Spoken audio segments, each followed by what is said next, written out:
11월 달에 공부하려면, 맘먹고 공부하려면 또 여러 가지 행사가 있죠. 김장도 해야 되고. 김장 다 하셨나요? 이제 안 하는 사람이 대부분이죠. 53%인가 안 한대, 김장. 반 이상은 안 하는 거죠. 주변에 김장 안 해서 오히려 많죠.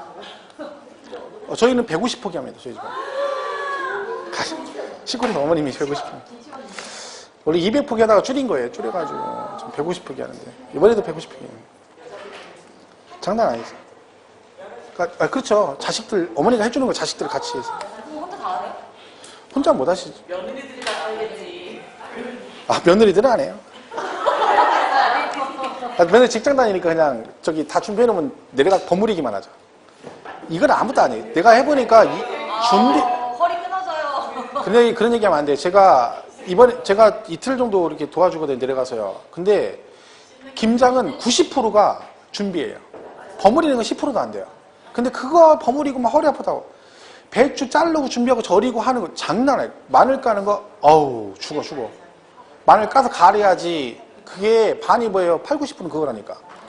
근데 그게 힘든 거지. 버무리는 거 일도 안 해요. 근데 며느리 그거 하고도 힘들다고 그러죠. 왜? 안 해버렸다니까. 그것도 힘든 거예요. 허리 아프다고 했었고.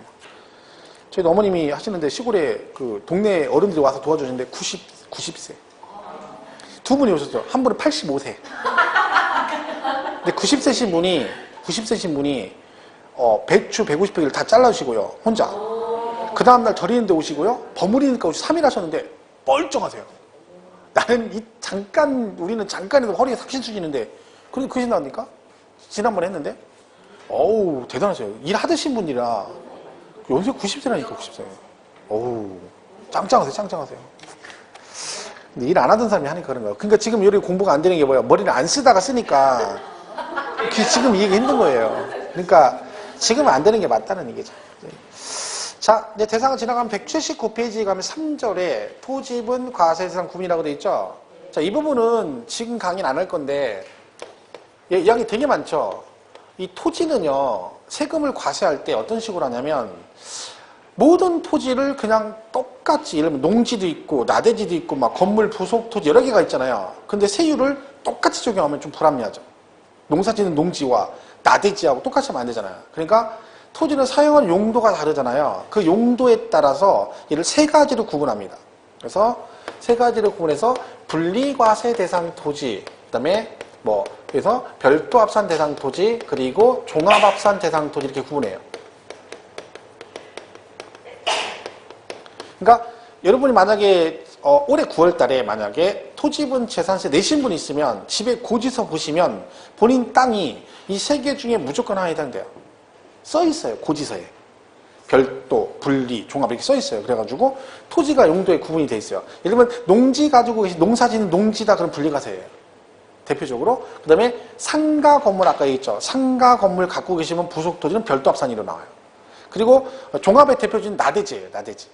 나대지 있죠. 아무것도 없고 나자빠져 있는 땅. 그런 땅들은 종합합산 대상 토지 대표 주자예요. 그런 식으로 용도에 따라 토지를 세 가지로 구분해서 과세가 됩니다. 그래서 우리가 보면 교재 179페이지부터 시작해서 그게 나와 있어요. 그럼 어떤 토지가 분리별도 조금 구분되는 거죠? 179, 180, 181, 180에서 쭉 해서 몇 개 안 돼요. 185, 189, 9 어디 가서 계속 넘기면 그게 193페이지까지밖에 안 돼 있어요. 그러니까 그걸 외워가지고 하나를 맞추는 거죠. 안 하죠. 그래서 이걸 해서 하나 맞춘다. 이게 막 수백 개잖아요. 무슨 소리 외워요? 이거는 못 외워요. 시험에 굉장히 잘 나와요. 왜? 낼 게 많잖아요. 낼 게 많은 게 잘 나와요. 근데 다행인 것은 출제위원도 양심이라는 게 있거든요. 그러니까 자기가 봐도 이건 아니거든. 그러니까 대부분의 시험 문제는 과거 기출됐던 지문들이 거의 대부분 중복돼서 나와요. 그러니까 나중에 제가 수업 시간에 이걸 하긴 하는데 그 자주 나오는 거 위주로 몇 개만 해 이렇게 하는 거 그거만 잘 하시면 돼. 굳이 어차피 얘는 외워서 풀 수 있는 건 아니에요. 그러니까 나중에 제가 얘기해요. 이 강의할 때 제가 지금 수업 시간 한 것만 공부하시고 제가 안 한 걸 혹시 공부해서 저한테 물어보러 오시면 안 된다. 왜? 저도 몰라요. 미리 얘기를 해. 난 모르니까 요것만 아니까 난 다른 거 물어보지 말라고. 근데 꼭 있어. 어디 이상한 거 하나 들고 와가지고 선생님 얘는 분리별도 종합적인 뭐예요? 그럼 한 대 탁 시리고 싶죠. 속으로는. 왜? 하지 말라겠는데. 날 테스트하러 오는 거예요. 테스트하러. 근데 미리 얘기하잖아. 모른다고. 못하고 이걸 어떻게 해요? 내가, 아니, 이걸 어떻게 외우냐고. 여러분 양식적 봐. 이걸 어떻게 외우냐고. 이 수백 개를 내가 무슨 천재도 아니고. 여기서 한 10문제 나온다면 외웠겠죠. 하나 나오거든요. 그죠? 그러니까 나오는 게 나오니까 크게 무리할 필요는 없습니다. 오늘은 그냥 토지는 용도에 따라 세 가지로 구분해서 과세가 된다는 개념만 알고 가시면 되는 거야. 그죠? 나중에 할 겁니다. 자, 이제 우리 그 재산세 제일 중요한 게 194페이지 납세 의무자입니다. 이는 출제 빈도가 가장 높고 올해도 나왔어요. 그러니까 얘는 매년 거의 나온다시피 하는 거죠. 그러니까 올해 시험에 나왔기 때문에 내년에는 단독으로 나올 확률은 없어요. 대신 지문이 나올 수 있어요. 그러니까 보통 이 패턴을 보면 한 해는 단독으로 문제가 나오고 그 다음에는 그 지문 중에 그죠? 지문 중에 한두 개가 이렇게 계속 나와요. 납세 의무자가. 그러니까 어쨌든 간에 얘는 정리를 꼭 하셔야 돼요. 공부할 때 납세 의무자는. 내년에 공부할 때도 반드시 하고 가셔야 돼요. 운 좋아서 나오면 좋아요. 왜? 얘 나오면 되게 쉬워요. 딱 정해져 있거든요. 납세 의무자가 몇 개. 근데 거기서 그냥 계속 나오니까. 그치? 나중에 기출문제 같은 거 보시면 납세 의무자는 엄청 많아요. 왜? 거의 매년 언급이 되다시피 하니까. 올해는 출제가 됐죠. 올해. 자, 그래도 봐셔야 됩니다. 자, 찾으세요. 납세 의무자 이렇게 돼 있습니다. 자, 재산세는 세금을 누가 내냐면 취득한 사람이 내는 게 아니라 뭐 한 사람이 내는 거예요. 재산세는 소유자, 보유한 사람이 냅니다. 자, 그럼 얘는 납세 의무자가 누구냐면 원칙이 사실상 소유자 이렇게 돼 있어요. 실제 소유자가 세금을 내립니다. 자, 그러면 얘는요, 잘 보세요. 얘가 지금 지문이 사실상 소유자 이렇게 돼 있잖아요. 이 말은 보통 우리가 일반적으로 이렇게 부동산을 보유하는 현황을 보면 등기부상 명의자도 본인이고 실제 소유자도 본인이잖아요. 뭐 명의신탁 하지 않는 실제도 내 거고 등기도 내 앞으로 돼 있어. 그죠? 그럼 보통 어떻게 돼요? 실제 소유자와 공부상 소유자가 둘이 일치하죠. 이게 일반적이잖아요. 자, 그러면 걔네 둘이 일치하면 여기다가 이렇게 쓸 필요가 없는 거죠. 자, 얘가 원칙이 실제 소유자라는 얘기는 어떤 경우를 말하는 거예요? 누가 다를 때 공부상의 소유자와 실제 소유자가 서로 다를 때는 세법은 실질과세 원칙에 따라 누구를 사실상의 소유자를 납세 의무자를 하겠다 이런 뜻입니다. 그럼 얘가 언제를 기준으로 그러면 실제 소유자를 판단한다? 얘는 언제 기준이에요? 항상 6월 1일. 즉 이걸 우리가 표현할 때 과세 기준일 그러죠. 과세 기준일 현재. 다른 말로 하면 6월 1일 현재 실제 소유자가 납세 의무자다. 이런 뜻입니다. 자, 그러면 이거 어떤 경우냐? 6월 1일 현재 이렇게 되죠. 네? 자, 이게 원칙이라는 얘기죠. 얘가 이제 매매를 하죠. 매매. 그 전에 매매를 했어요. 그 매매를 했어. 둘이. 갑하고 을이 매매를 했어요. 그럼 이제 둘이 계약서 같은 걸 쓰겠죠. 근데 계약서를 어떻게 썼냐면 이렇게 썼어요. 5월 31일이 계약서의 잔금 날짜예요.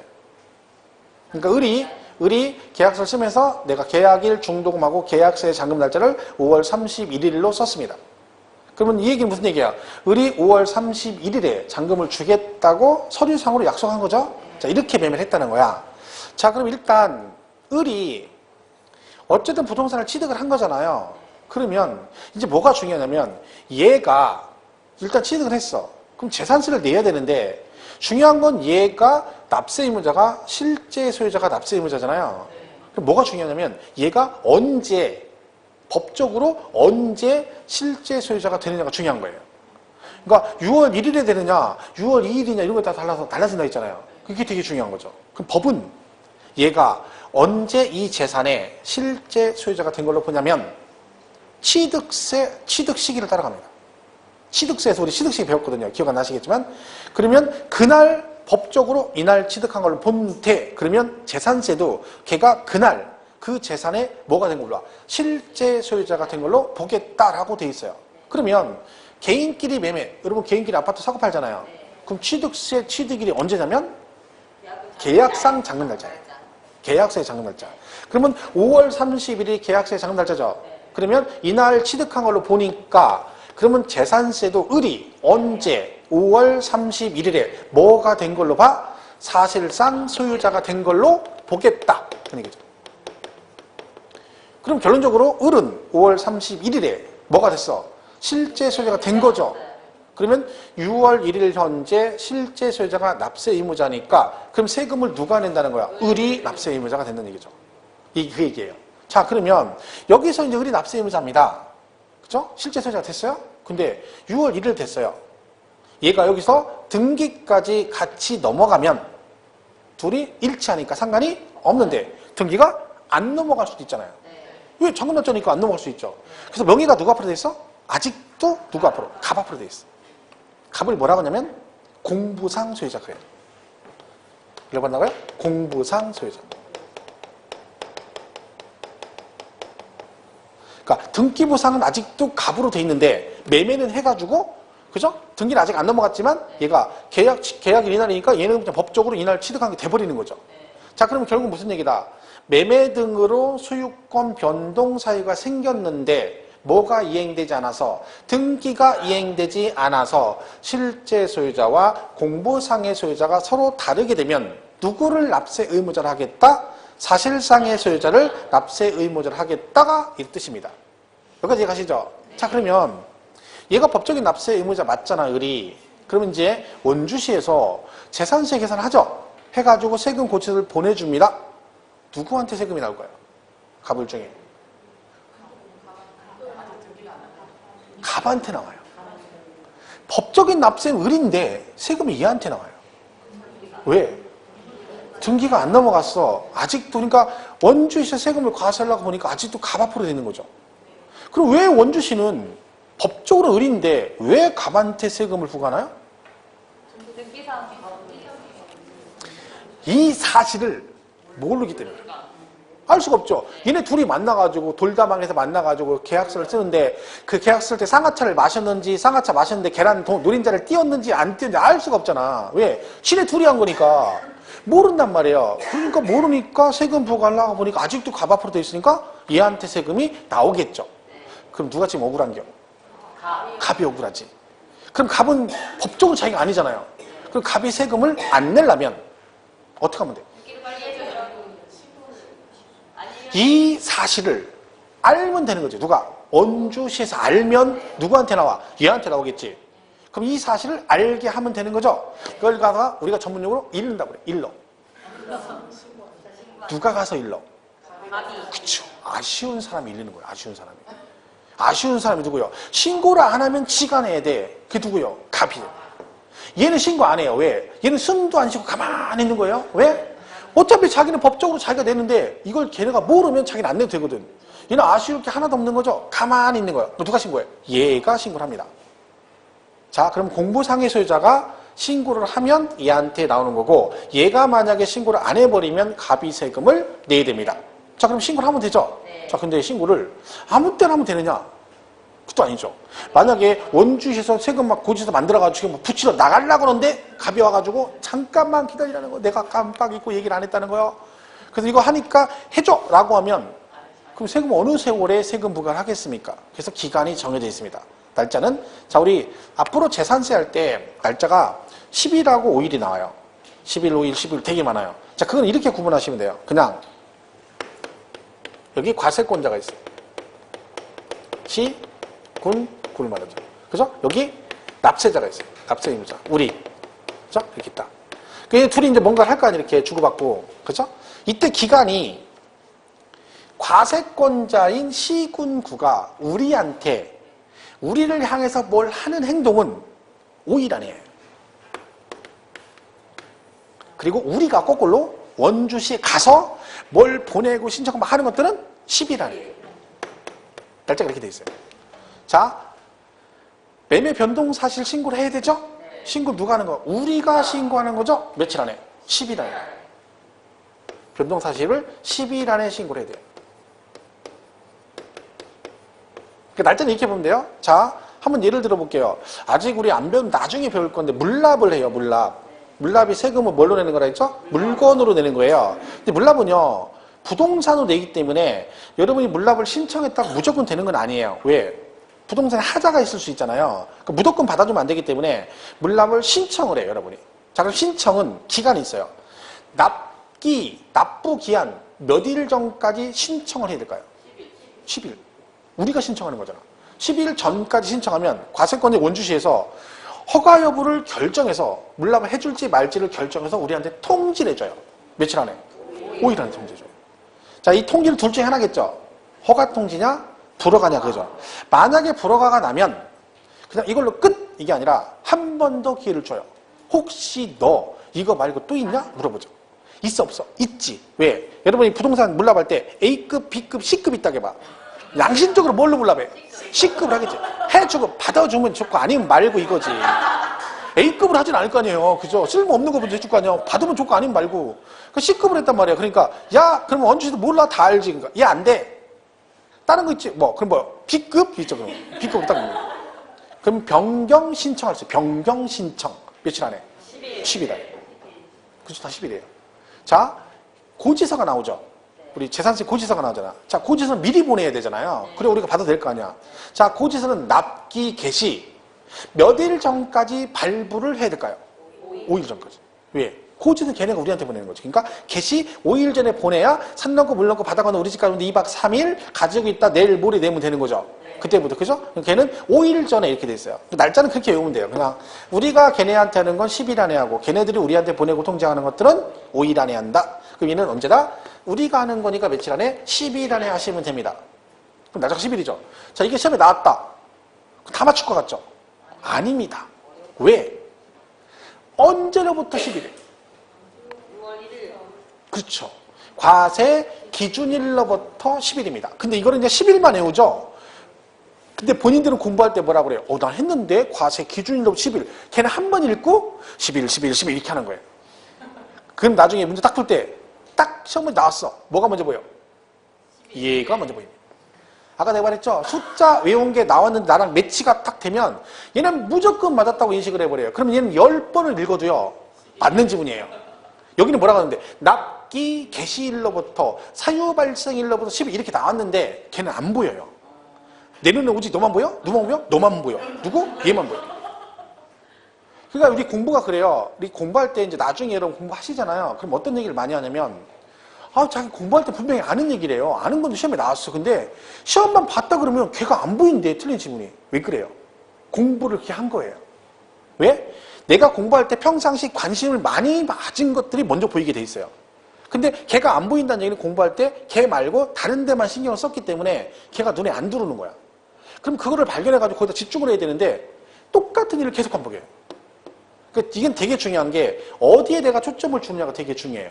그러니까 우리 연애할 때 보면 와이프랑 연애할 때 보면 아가씨 때 그때 연애할 때는 첫말 때도 되게 막 잠깐 만나고 집에 들어갔는데 들어가서 가만히 앉았을 때 우리 와이프가 머리부터 발끝까지 머리에 핀 뭐 찔렀고 머리 어떻게 했고 뭐 옷은 뭐 입고 신발 이것까지 다 생각나. 왜? 관심 있으니까 그래요. 외운 거 아니에요. 그냥 보고 간 거야. 그죠? 그리고 만나. 사람이 굉장히 많아. 근데 보여. 우리 와이프 저기 있네. 왜? 관심 있으니까. 지금은. 와이프가 긴 생머리 했다가 생머리 카트 찍고 왔는데 몰라. 어디가 변했대. 그럼 뭐라? 변한 것 같긴 한데 이렇게 되는 거야. 확실치는 않아요. 그런 거야. 근데 연애할 때는 와이프가 어제하고 올해하고 똑같아. 복장도 다 똑같아. 근데 알아. 왜? 어제는 그냥 나왔는데 오늘은 애교머리 하나 내리고 왔어. 그게 보여. 변했네? 어디가? 어제는 애교머리 안 내고 오늘 내렸네? 이렇게 되는 거야. 연애할 때는. 왜? 내 눈에 오지 누가 안 보여? 너만 보여. 이거죠. 그러니까 결혼한 거예요. 공부도 똑같아. 얘만 죽으라고 보니까 저게 안 보여. 그러니까 시험을 아무리 봐도요. 얘는 맞는 지문인 거야. 거기다가 또 거들어. 옆에 짝꿍 있잖아. 짝꿍한테 야 이거 틀렸대. 근데 틀린 줄 모르겠는 10일이는 거야. 야 희한하다. 10일인데 왜 틀렸지? 그러니까 옆에 친구가 그래. 자기도 희한하다는 거야. 10일이 맞는데 왜 틀린지 모르겠다는 거야. 둘이 좋아한다? 둘이 10일이라고? 일치했다. 되게 좋아해. 둘이 맞다고. 둘 다 틀린 거죠? 둘 다 틀린 거예요. 둘 다 틀리는데 둘이 일치하니까 좋아해. 그러니까 짝꿍인 거야. 그러니까 옆에 짝꿍을 잘 앉아야 돼. 한 번 앉으면 계속 그렇게 앉거든요. 자리 바꾸면 안 돼요. 이렇게 또 나중에. 그럼 누가 안 나와. 학원 또 짜증나가지고. 그죠? 그리고 그게 자리에 앉았다는 얘기는 뭐 핏줄 땡기듯이 뭔가 땡기는 게 있는 거야. 둘이 공통성이 있으니까 그런 거야. 그러니까 팔자리에 그냥 앉아야지 또 바꾸고 있잖아요. 그런 거죠. 그러니까 이게 조심할 게 그럼 얘는 안 헷갈리면 어떻게 공부를 해야 되냐면 이런 거 할 때는 나중에 되게 많이 얘기를 해요. 제가 10일 이렇게 하지 말고 공부할 때 자 변동상식으로 며칠 안에 해야 되죠? 그럼 10일 안에 이렇게 하지 말고 과세 기준일로부터 10일 안에 또 물어보면 이렇게 하면 돼요. 그럼 습관이 그렇게 들면 나중에 문제를 어떻게 읽어? 10일 이렇게 안 읽고 과세 기준일로 읽으면 거기에 낚기 계시 이렇게 나오잖아요. 그럼 걔가 틀린 게 보이는 거예요. 그러니까 이 공부는 그러니까 사실은 나올 수 있는 범위는 합격할 수 있는 문제는 한정이 돼 있는데 그걸 얼마만큼 많이 반복해서 실수를 줄이느냐 이거예요. 그래 합격을 하게 돼 있는 거야. 근데 그걸 이제 누군 맞추고 누군 틀리고 하는 거죠. 그래서 문제를 틀리게 되는 거야. 그죠? 그러니까 신고는 과세 기준일로부터 10일 안에 신고하면 됩니다. 근데 계약서를 쓰다 보면 이럴 수도 있잖아요. 그죠? 이날 이렇게 될 수도 있잖아. 갑을이 매매했는데 계약서에 잔금날 6월 1일로 쓸 수도 있죠. 물론 사람들은. 이때 그러면 납세 의무자는 누굴까요? 갑을 중에. 을이에요. 을. 왜? 6월 1일이 계약서 잔금 날짜니까 일단 얘가 6월 1일에 뭐가 됐다는 거예요? 사실상 소유자가 됐다는 뜻이죠. 그럼 여기 6월 1일 현재 사실상 소유자가 뭐다? 납세 의무자다라고 돼 있지. 그럼 결론은 6월 1일까지는 매수가 납세 의무자가 됩니다. 매수. 그러니까 얘를 이제 우리가 표현할 때는 양수인 그러고 얘를 양도인 그래요. 자매지간이죠. 수인이 도인이 그죠? 수인이 도인이. 누구요? 거꾸로 썼네. 얘가 도인이고 얘가 수인. 얘가 자매지간이 쌍두인가 봐 헷갈리네. 그죠? 양수인 매수가네요. 그럼 이러면 이분 얘기야. 내년에 여러분이 만약에 부동산을 취득한다 치면 여러분이 사는 입장이면 매수 입장이면 재산세 안 내려면 내년 거 안 내려면 잔금 날짜를 언제로 가야 돼? 6월 2일로 가야 돼. 2일로 가야지. 왜? 1일까지는 얘가 낸다니까? 사는 사람은. 매도는 죽으나 사나 본인이 내년에 재산세 안 내려면 계약세 잔금 날짜는 6월 1일로 가야 됩니다. 1일까지로 가야 되는 거야. 그러니까 결론은 매도냐 매수냐에 따라서 날짜 하루 차이로 세금 누가 낼지가 결정되는 겁니다. 그죠? 그러니까 이게 매매하다 보면 5월달 말쯤에 가잖아요. 그럼 이때 막 말쯤에 걸리면 이게 예민한 거예요, 사실은. 왜?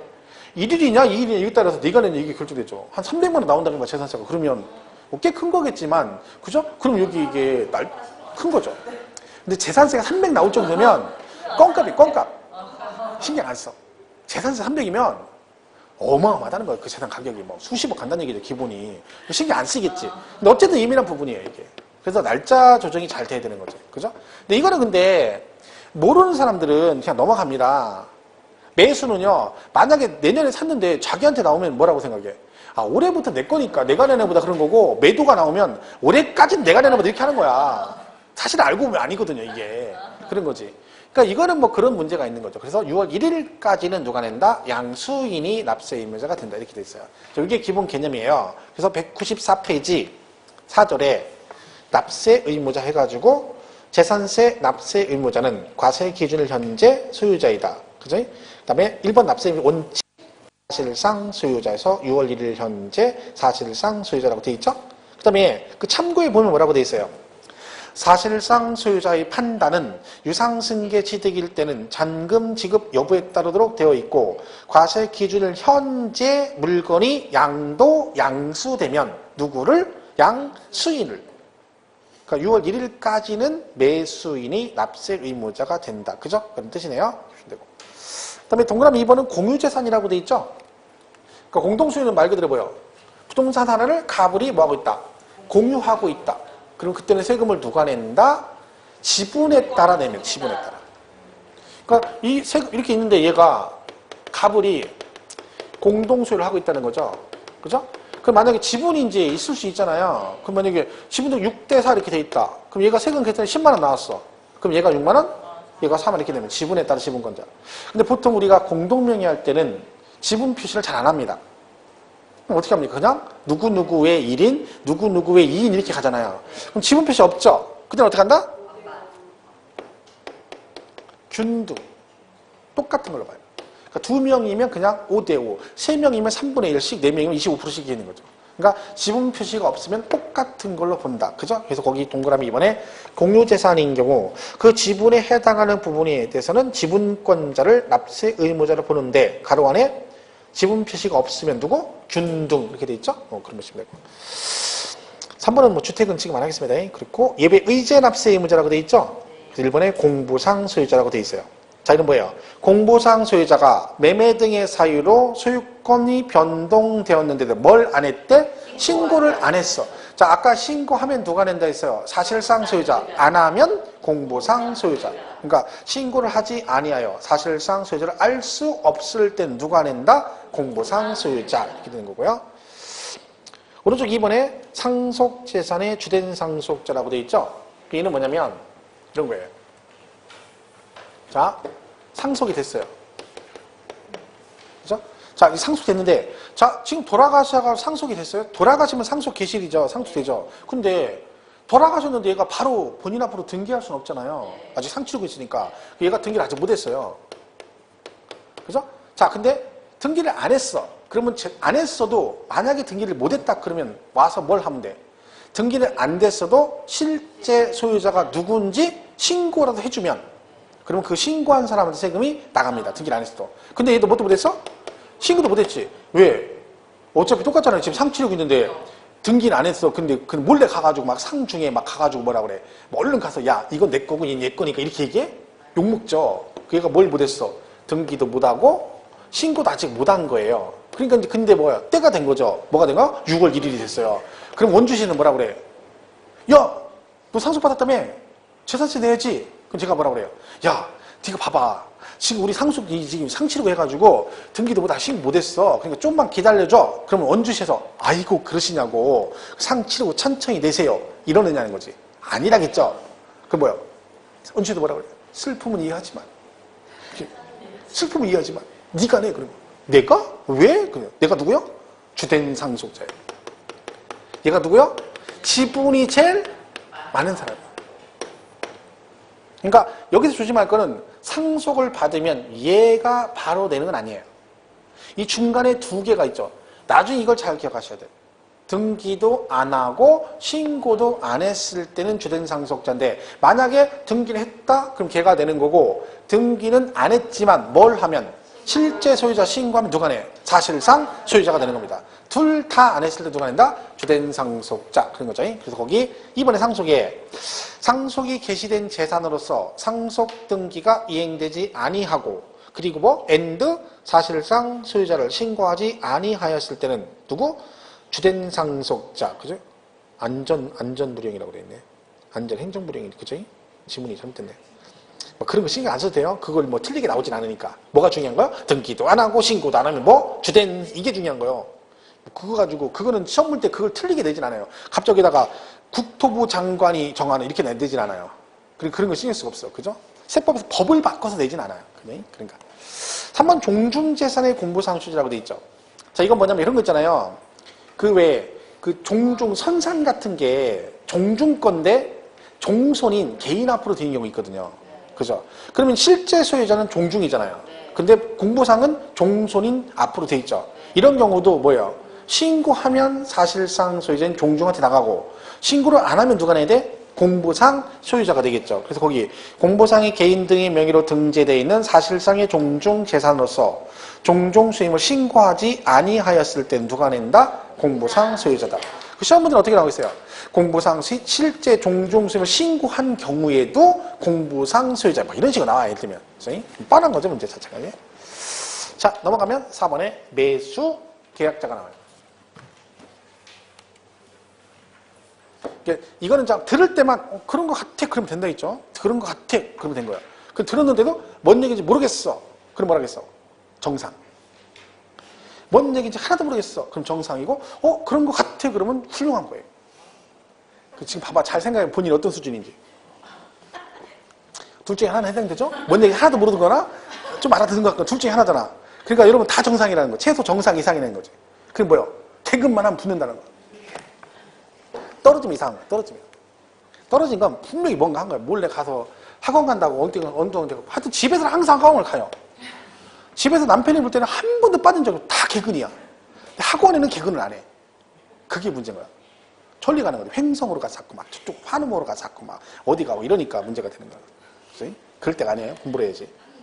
다음 달도 걱정이죠. 뭐 막년에도 해야 되고 바쁘죠.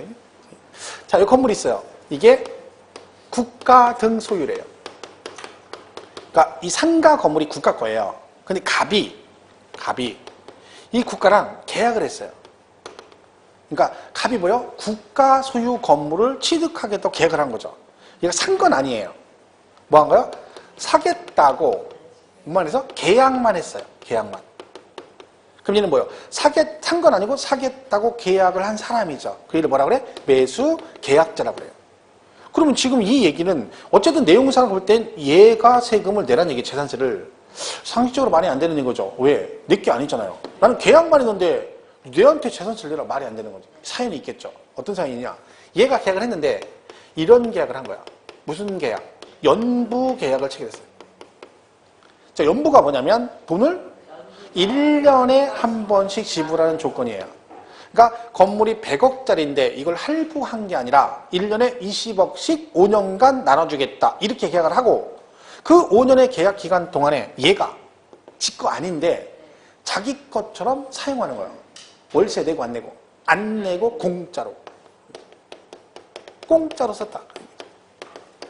이러면 얘가 내는 거야. 왜? 소유권은 국가 건데요. 얘가 가만히 보니까 지 거 아닌데 자기 것처럼 공짜로 쓰고 있으니까 네가 양심 있으면 세금은 네가 내라 그런 거죠. 갑이 양심 있는 사람이에요. 그러니까 어떻게? 알았어. 내가 공짜로 쓰니까 내 건 아니지만 세금은 내가 낼게. 그런 거죠. 그럼 여기서 중요한 건 조건이 다 맞아야 돼요. 그러니까 이 세 가지 조건이 동시 충족이 되었을 때만 법인과 연부, 무상, 그럼 얘는 안 내요. 국가와 무슨 계약? 연부 계약을 해야 되고 무상해야 돼요. 유상으로 사용하면 어떻게 돼? 유상으로. 그럼 국가 건데 내가 월세 따박따박 내고 쓰고 있다는 얘기죠? 그럼 얘는 세금 낼 필요가 없지. 이 세 개가 동시 충족이 되었을 때만 누가 낸다? 매수 계약자가 납세 의무자가 됩니다. 그 4번에 보면 196페이지 국가, 지자체, 지자체 조합과 그죠? 재산세 과세 대상 재산을 무슨 계약? 연부로 매매 계약을 체결하고 그 재산의 사용을 무상으로 받은 경우 누가 낸다? 매수 계약자가 납세 의무자다. 그죠? 기분 되겠죠? 이런 거고. 뭐 열심히 써요 이거. 못 들었어 이거. 말했잖아 필기할 필요 없다고. 이거 1월달에 가면 또 할 건데. 그럼 지금 쓴 거 어떡할 거야? 그때가 또 써야 되는데. 어차피 없죠? 지금 쓴 거 어디에 넣어 있지도 않죠? 그죠? 안 쓰긴 뭘 하세요. 또 써야 돼. 왜? 자기는 지금 잘 쓴 것 같은 나중에 보면 엉뚱 써놨어요. 아무거나 써놓는 거야, 아무거나. 그냥 자기 이해되는 거. 이해 잘 못했는데. 그죠? 그러니까 지금 필기할 필요가 없다니까. 이러면 있어요. 자, 신탁이란 말 있어요. 신탁. 뭐요? 믿고 맡긴다. 그런 얘기죠. 그러니까 얘가 A하고 B라는 부동산을 가지고 있는데 얘가 지 건데 얘한테 관리해달라고 신탁기관에 뭐요? 맡긴 거죠. 이렇게. 그 등기가 넘어간 거예요. 그죠? 실제 주인은 누구예요? 갑이고 명의는 누가 앞으로 돼 있어? 을 명의로 돼 있어요. 이게 신탁이거든요. 그러니까 우리나라 같은 신탁을 많이 하는데 외국은 신탁을 많이 합니다. 외국 같은 경우. 옛날에 뭐 엘비스 프레슬리가 죽었을 때 딸이 그때 어렸거든요. 그러니까 엘비스 프레슬리가 재산이 많은데 바로 못 주니까 신탁기관에 맡겨놓고 걔가 성인이 되면 상속이 되도록 이런 것도 있고 외국은 걔한테도 막 상속하잖아. 어떤 할머니가 뭐 쿤터 사생가 뭐 세파트인데 거기다가 몇백억 상속해서 죽으면서 걔가 상속자가 된 거야. 그 걔가 저택에 살아요. 걔가. 가지고 거기에 상주이 한 10명 돼. 뭐 걔 이제 식당, 걔 뭐 밥 담당, 운동 담당 뭐 해가지고 딱 있어요. 10명. 그 걔를 막 맨날 케어하는 거야. 그럼 돈 어디가 있어? 신탁기관에 가 있어요. 그 돈으로 계속 관리해 주는 거야. 걔가 새끼 나면 걔한테 상속되는 거야? 참 희한하죠. 외국은 그런 것도 있어요. 걔한테 상속해 몇백억 상속해 주는다니까. 그죠? 자, 그러니까 이게 지금 얘를 뭐라고 하냐면 우리가 위탁자라고 그래요. 얘를 뭐라 그러고? 수탁자라고 그래요. 그러니까 맡긴 사람, 얘는 맡은 사람 그런 얘기죠. 위탁자, 수탁자, 그죠? 자, 실제 주인은 얘인데 명의는 누가 앞으로 돼 있어? 을 앞으로 돼 있어요. 이때 재산세 납세 의무자는 얘다. 이게요, 사실은 3년 전인가 개정된 건데 그전엔 얘가 겼거든요. 근데 문제가 뭐냐면 법적인 납세 의무자는 갑이에요. 근데 명의는 을 앞으로 돼 있어요. 그러니까 세금을 안 내면 예를 들면 압류를 하거나 해야 되는데 아니 얘가 긴데 명의 네 앞으로 돼 있으니까 골치 아픈 거예요. 그러니까 바꿔버렸어요. 어차피 명의가 네 앞으로 돼 있으니까 네가 납세 의무자 이렇게 한 거지. 그래서 세금을 안 내버리면 여기다 바로 압류하는 거죠. 어차피 세금 누가 내? 얘가 내겠지. 왜? 실제 주인이 얘니까. 근데 이게 서로 달라버리면 골치 아프니까 법을 바꿔버렸어요. 그래가지고 신탁 재산은 누가? 수탁자가 납세 의무자가 된다. 그래서 그의 개정되고 그의 시험에 얘가 정답으로 나왔어요. 얘가 정답으로. 그러니까 세법은 개정상이 되게 중요해요. 왜? 바뀐 건 시험에 거의 나와요. 근데 올해 개정상이 있었는데 올해는 개정상이 시험에 안 나왔어요. 거의. 그러면 지금 현재 세법 개정안에 올라가 있는 게 있거든요. 그게 통과되면 걔하고 올해 초에 개정됐던 거 묶어가지고 내년에 나올 여지는 많이 있어요. 그러니까 그게 많으면 더 좋아요. 왜? 그게 지문이 나올 확률이 많으니까. 왜? 출제위원은요, 낼 게 없어요, 문제를. 지문 낼 게 없어. 하도 많이 나와가지고. 근데 그게 딱 좋은 거예요. 왜? 걔는 지금 따끈따끈하게 내가 처음으로 하는 거잖아. 그러니까 얼른 내버리는 거지. 그러니까 그거는 나중에 정리를 많이 할 겁니다. 그래서 수탁재산 누구다? 신탁재산은 누구? 수탁자가 납세의무자다. 그죠? 그랬고. 이번에 뭐 사업시행자 되는데 이거는 지금 여러분 잘 안 배워서 그러는데 그 공법의 도시개발법 배우시면 그 도시개발 사업할 때 환지방식이라는 게 있어요. 환지방식. 그러니까 사업시행자가 공사를 대신해 주는 거, 땅을 개발을 사업을 해줘가지고 나중에 뭐예요? 공사 끝나면 뭐예요? 그 환지, 땅을 바꿔주는 거죠. 농지 가지고 대지로 바꿔주는 게 환지인데 이때 사업시행자가 공사를 대신해 줬죠. 그럼 얘한테 공사비를 줘야 돼요. 근데 여러분 땅 주인은 땅밖에 없어 가진 게. 그죠? 그러니까 공사비를 뭘로 줘? 땅으로 줘요. 그걸 뭐라고 하냐면 채비지라고 그래요. 채비지. 나중에 배워요. 그러니까 채비지가 뭐다? 사업시행자가 공사비 명목으로 받은 땅을 채비지라고 그래요. 그럼 이 채비지는 누구 거예요? 사업시행자 거죠? 재산세 누가 내야 돼? 사업시행자. 그죠? 그래서 그냥 그거 보시죠. 보리지 나오는데 그 신경 쓰지 마시고. 7번 마지막 7번 사용자는 소유권의 기속이 분명하지 않아서 실제 소유자 확인할 수 없는 경우. 이게 사용자라고 돼 있죠. 이런 케이스죠. 소유권, 이게 제 건데 갑자기 을이 나타나서 지 거라고 우기는 거예요. 그 둘이 치고받고 싸우다 안 되니까 그럼 법대로 해가지고 지금 법대로 하고 있어요. 뭐가 걸려서? 소송이 걸렸어요. 근데 아직 확정 판결이 안 났어. 근데 확정 판결이 안 났는데 6월 1일이 된 거죠. 그럼 원주시는 뭐라 그래? 또 세금 내라고 그죠? 그럼 제가 뭐라 그래? 야, 딴 것도 아니고 지금 법원에서 소송 중인데 아직 판결 안 났는데 지금 좀 기다려봐. 그럼 법원에서 뭐라고 안 주시다. 아, 그래요? 아이고, 재판 중이면 내가 기다려야지. 이럽니까? 아니요. 택도 없다니까. 아까 뭐라 그랬어? 돌아가시니까 슬픔은 이해하지만 이러면 얘가 봐줄 리가 없죠. 누가? 그럼 네 중에 누군가가 사용하는 사람이 있을 거 아니야? 네가 내. 그런 거죠. 소유권의 기속이 분명하지 않다. 그럼 누구?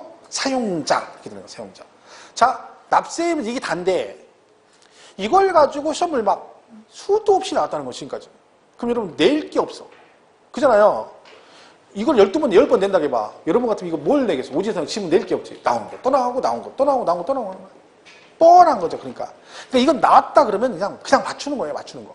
하도 많이 보니까.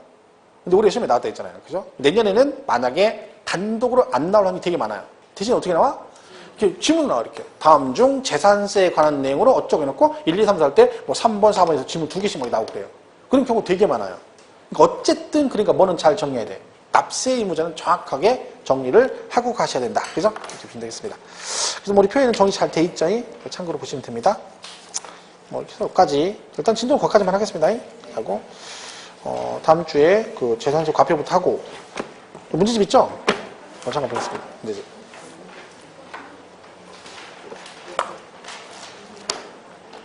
또 특강하나요? 민법? 몰라요? 아, 근데 원장님이 하기가 참 대단하신 거예요. 그죠? 특강 일주일에 2번씩 하고, 여기도 남양주도 하거든요. 그럼 뭐, 거의 짬나는 시간에 계속 와서 한다는 얘기인데, 여러분을 위해서 하는 거죠. 그러니까, 들어야 돼, 열심히. 도망가지 말고. 공짜로 듣는 거 아니야. 딴 데 가면 다 돈 내고 듣는 거예요, 그게. 진짜 원래 딴 데 가면 그게 오이특강 하면, 하루 하면 뭐 5만원씩 막 4만, 5만원씩 내야 돼요. 근데 여러분은 여기 원장님이니까 공짜로 해주는 거지. 근데 열심히 들어야 돼. 특히 1차 과목이니까 되게 열심히 들어 잘 잡아놓으셔야 돼요. 그래 나중에 공부하기 편합니다. 자, 문제집은 제가 읽어보니까 지금 여러분 풀 수 있는 문제가 아직 없어요. 아직 짬밥이 안 돼가지고. 그래서 제일 만만한 걸 딱 2개 한번 풀게요. 168페이지. 168페이지. 나중에 지나고 나면 되게 쉬운 지문이 이게요. 이 기출지문이 거의 대부분이 이가. 그죠? 168페이지 20번. 취득세 나오죠? 168페이지 20번에 지방세법상 취득세 신고납부에 대한 설명 중 틀린 것. 그랬죠? 1번. 증여로 부동산을 취득한 경우는 증여계약서 작성일로부터 3개월 이내에 산출세액을 신고하고 납부해야 된다. 맞아요? 땡! 틀렸잖아. 며칠? 60일. 왜? 상속만 6개월, 9개월이고 나머지는 며칠? 60일. 3개월. 틀렸죠. 답 1번이에요. 별거 아니죠. 이게 정답이라니까 1번 정답. 근데 이때 당시 시험에 나왔을 때 되게 많이 틀렸어요. 왜냐면 증여세는 3개월이거든요. 여러분 증여받으면 취득세도 내고 뭣도 내? 증여세도 되잖아요. 근데 증여세는 3개월 이내 신고해야 되고 취득세는 60일이에요. 근데 그때 당시에는 증여세도 막 할 때니까 잘못하면 맞았다는 사람 되게 많았죠, 이거를. 이게 아니고 며칠? 60일. 1번 틀렸죠. 2번, 국내에 주소를 둔 자가 상속으로 부동산 취득일 때 우리나라에 주소가 있으면 상속 개시일이 속한 날의 발령부터 몇 개월? 6개월. 만약에 외국에 주소 있다 그럼 뭐 해야 돼? 그때는 9개월 그러면 돼요. 3번, 부동산 매매 계약에서 취득한 자는 취득일로부터 며칠? 60일 이내 산출세액을 신고하고 납부하셔야 되고. 4번, 도에 소지하는 부동산에 대한 취득세는 부동산 소재지 관할 시군 금고에 납부해야 된다. 아까 위임했다 했죠? 근데 이때 당시 답을 뭐 썼냐면 4번을 썼어요. 왜? 내가 시군까지는 이해한다. 그래, 금고는 무슨 세금을 금고에다 내. 설마 이 출제위원이 이 금고가 여러분이 생각하는 집에 있는 그걸 말하기 그렇게 내겠어. 아무리 수준 떨어져 그렇게는 안 되지. 이게 뭐겠어? 은행. 그쵸. 지정은행 있으면 거기다 내고 없으면 시군에 내고 이 뜻이지. 근데 이때 당시 1번은 맞았다 고르고요. 3개월 맞았다 고르고 4번 갔더니 거기 있는 거야. 야, 이건 상식적으로 이건 말이 안 된다고 4번 쓴 거죠. 이게 문제를 그렇게 내겠습니까? 시군 또는 시군 금고에 납부하여야 한다라고 돼 있습니다. 위임에서. 맞는 지문이에요. 5번은 취득세를 신고 기한에 신고 안 했대. 그럼 뭐가 나와요? 신고 불성실 가산세가 나오는 거죠. 답은 1번이죠. 이 정도는 그렇게 어렵지 않죠? 다 그런 수준이에요. 알고 보면. 쭉 넘어가겠습니다. 하나만 더 볼게요. 등록세는 됐고 지금 한 재산세를 한번 풀어보겠어요. 177페이지 가면 177페이지 됐죠? 거기 보면 11번에 뭐가 나와요? 납세 의무자가 나와요. 재산세 납세 의무자. 그죠? 그럼 보겠습니다. 지방세법상 과세 의무자 납세 의무자가 아닌 자는 그랬죠? 1번 재산세 과세 대상 재산을 지방자치단체와 연부로 매매계약을 체결하고 그 재산의 소유권을 무상으로 받은 경우는 그 매수계약자. 맞나요? 또 국가 있다. 국가면 지자체 맞죠? 맞고 국가, 연부, 무상, 매수계약자. 그 다음에 공유재산인 경우는 그 지분에 따라서 누가? 지분권자가 낸다겠죠? 만약에 이게 나오면 시험에 그것도 나온 적이 있어요. 지분 표시가 없으면 아까 뭐라 그랬죠? 균등 그래야 되는데 시험에 뭐라고 하냐면 지분 표시가 없으면 뭐 지방자치단체장이 지정한 자가 뭐 이런 지가 왜 지정을 해? 남의 지정을 내가 내는 거지. 균등 그죠? 3번 신탁법에 수탁자 명의로 등기된 신탁재산 누구? 수탁자 그랬죠? 4번 재산세 과세 기준을 현재 소유권의 기속이 분명하지 않아서 실제 소득 확인할 수 없으면 사용자라고 했어요. 답이 4번이죠. 그러니까 얘는 지금 우리가 공부를 확실히 안 해서 그러지 하면 뻔하다니까 문제 내릴 수 있는 게 없어요. 사용자인데 그냥 공무상수에서 이렇게 된 거죠. 5번은 어쩌고저쩌고해서 체비지 나왔죠? 네. 체비지 아까 누가 그랬어? 사업시행자가 공사비 명목으로 받은 땅이니까 세금은 누가 낸다? 사업시행자 이렇게 하는 거죠. 됐죠? 그러니까 지금 보면 이 딱 봤을 때 얘가 되게 느낌에 뭐 되게 어렵다 그런 건 아니거든요. 근데 실제 시험도 이런 식으로 나와요, 실제는. 근데 이걸 틀리는 거야. 그러니까 이런 정도의 체감할 수 있는 문제가 16문제 10개는 됩니다. 그러니까 제가 항상 세법은 10개를 맞을 수 있다는 것들이 공부를 계속 꾸준히만 해주면 기본으로 10개는 맞을 수 있거든요. 근데 그걸 실수로 틀리면 5개, 6개가 되는 거야. 나머지 문제는 어차피 막 공부를 되게 열심히 해서 막 깊이 하지 않으면 다 맞춘다는 보장은 없어요. 그건 욕심부릴 필요 없다니까. 이런 거 안 틀리는 게 장땡이라니까. 그죠? 그렇게 보시면 됩니다. 자, 여기까지 하겠습니다. 문제는 많이 안 풀고. 그죠? 이렇게 하고, 시간 안 있으니까 다음 주에 또 재산세하고 이어서 종부세 이렇게 정리하도록 하겠습니다. 일주일 동안 잘 지내시고 건강히 잘 하시고 다음 주에 뵙겠습니다. 고맙습니다.